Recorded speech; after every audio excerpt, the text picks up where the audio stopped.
Guys তোমাদের কার কার এমন হইতেছে যে লাস্ট 2 আপডেটে সব এনিমি খালি রিকলেই তোমরা পাও? আমি তো ভাই অন্য জায়গায় এনিমি পাই না, বেশিরভাগ এনিমি খালি রিকলেই পাওয়া যায়। মানে কোচিং স্কুল এগুলোতে তো এনিমি থাকে না, সব রিকলেই থাকে। তো এখানে দেখো, এখানে রিকল আসছিলাম, এর মধ্যে আবার প্রাইমও আইসা পড়ে। তো ফার্স্টে প্রাইমেরে মারি, প্রাইমেরে মারার পরে প্রাইমের এনিমিরে নক দিয়া তারপর আমি ওই পাশে যাই। ওই পাশে আরো এনিমি ক্যাম্প করতেছিল ঘরের মধ্যে। তো এইদিকে এসে এই দুইটারে আগে মারি, একটা তো ইজি করতেছিল। এই দুইটারে মারার পরে আমি যে মেগাট্রন রাইখা আসছিলাম, এই মেগাট্রন আবার আরেক এনিমি নিয়ে ফেলে।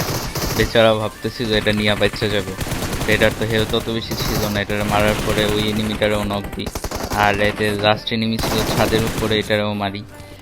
তো এখানে মারার পরে যাইতে নিছি, এর মধ্যেই ভাই দেখো প্যারাশুট দিয়ে আরেকটা এনিমি নামতেছে। তো যেগুলার এর আগের বার মারছিলাম ওগুলো আবার রিকল হয়ে নামছে।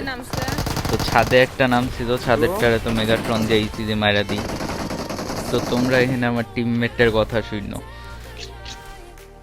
ছোট ছোট বাচ্চারা আবার এখানেই কেন নামতেছে বুঝতেছি না।